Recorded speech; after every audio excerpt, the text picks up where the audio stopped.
Prime Minister Narendra Modi inaugurates Vande Bharat in West Bengal. Let's watch the live.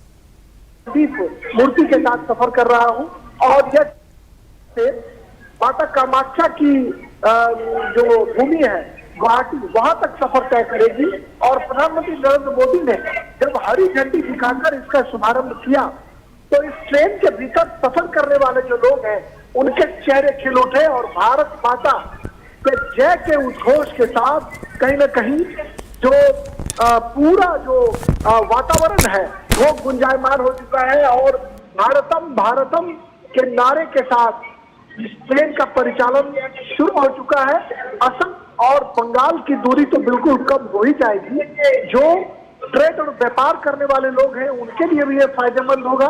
अभी rail मंत्री अश्विनी वैष्णव से मैंने interview किया था तो रेल मंत्री ने साफ तौर पर यह कहा कि आने वाले दिनों में देश के विभिन्न हिस्सों तक हम वंदे भारत स्लीपर ट्रेन को पहुंचाने की कोशिश करेंगे और यह ट्रेन कहीं न कहीं सपनों की उड़ान भरेगा। इस ट्रेन के परिचालन से एक तरफ जहां माता कामाख्या के दर्शन के लिए लोग गुवाहाटी आराम से पहुंच सकेंगे, वहीं कलकत्ता में गंगा में डुबकी लगाएंगे, माता काली का दर्शन करेंगे और फिर एक आजमगढ़ स्टेशन बीच में आएगा, वहां पर उतरकर लोग तारापीठ माता काली का दर्शन करने भी जा सकेंगे।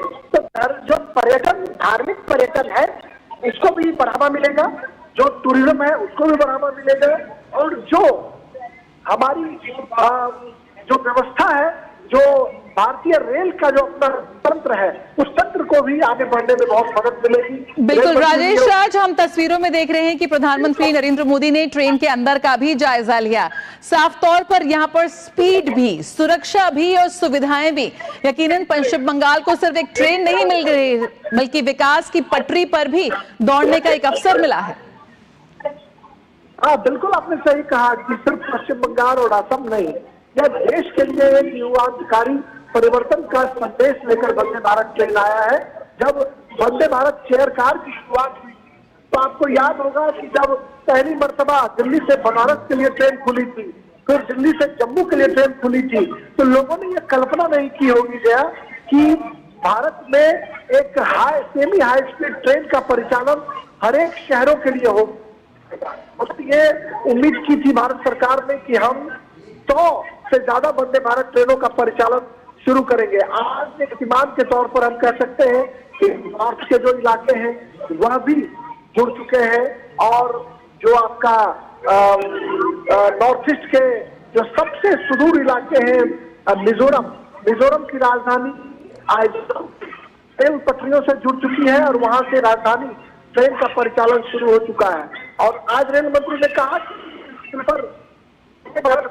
इसका भी हम जो प्रसार है वो करेंगे और व्यापक रूप से इस ट्रेन को हम आगे बढ़ाने की कोशिश करेंगे। देश विभिन्न हिस्सों में आएंगे तो भारतीय रेल के जो जांबाज सिपाही हैं उनकी मेहनत रंग ला रही है और उनके इंजीनियरों के सफल करिश्माई व्यक्तित्व की वजह से यह जो ट्रेन है, यह ट्रेन अपने गंतव्य के लिए खुल चुकी है।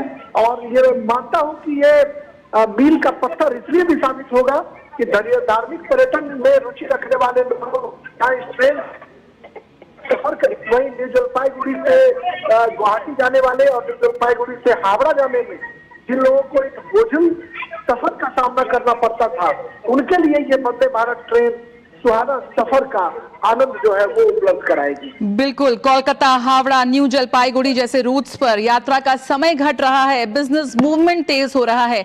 साफ तौर पर कह सकते हैं राजेश कि उत्तर बंगाल और सिलीगुड़ी कॉरिडोर को यहां पर एक नेशनल मेन स्ट्रीट से जुड़ने का एक मजबूत कनेक्शन के तौर पर ये ट्रेन साबित होने जा रही है। हाँ, बिल्कुल बिल्कुल। व्यापार, पर्यटन और रोजगार को सीधा फायदा मिलेगा इससे।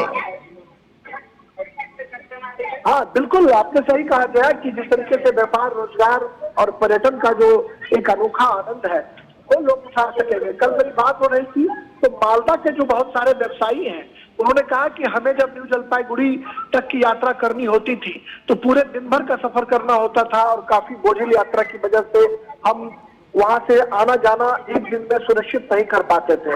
लेकिन इस ट्रेन के परिचालन से कहीं न कहीं कुछ ही घंटों में हम जहाँ हावड़ा पहुंच सकेंगे वहीं कुछ ही घंटों में हम न्यू जलपाईगुड़ी जा सकेंगे। 15 रेलवे स्टेशन इस दौरान आएंगे। हावड़ा से कामाख्या की बात करें तो 15 रेलवे स्टेशन इस दौरान आएंगे और इस 15 रेलवे स्टेशन के दौरान हम देख पाएंगे कि तकरीबन 12 पश्चिम होंगे और पश्चिम बंगाल जो है पश्चिम बंगाल में 12 रेलवे स्टेशन आएंगे और इसके अलावा असम में आएंगे। तो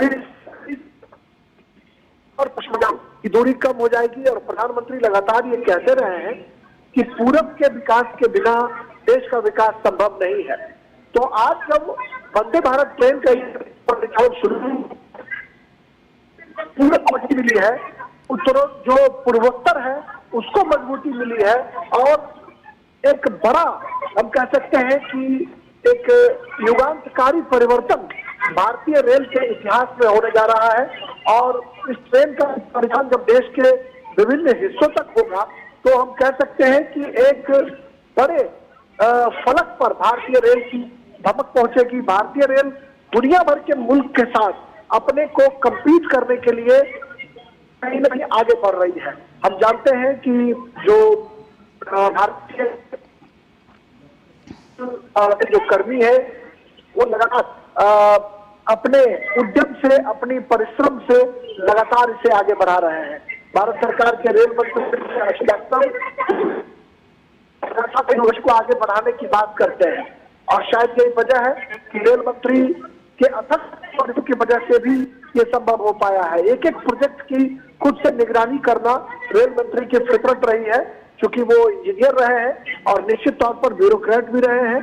तो उनके अनुभव का फायदा जो है वह भी भारतीय रेल को बड़े पैमाने पर मिल रहा है।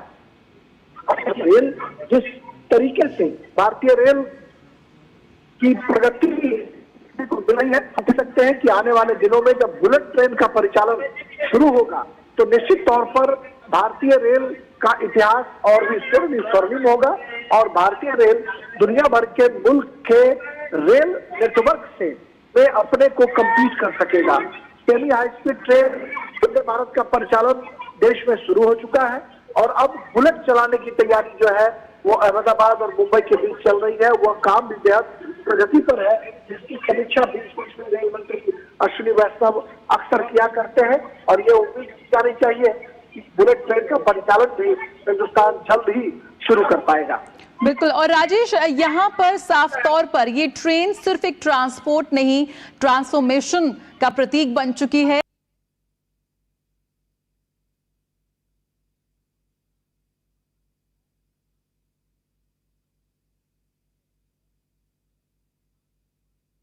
ये भी फायदेमंद होगा। अभी रेल मंत्री अश्विनी वैष्णव से मैंने इंटरव्यू किया था तो रेल मंत्री ने साफ तौर पर यह कहा कि आने वाले दिनों में देश के विभिन्न हिस्सों तक हम वंदे भारत स्लीपर ट्रेन को पहुंचाने की कोशिश करेंगे और यह ट्रेन कहीं न कहीं सपनों की उड़ान भरेगा। इस ट्रेन के परिचालन से एक तरफ जहां माता कामाख्या के दर्शन के लिए लोग गुवाहाटी आराम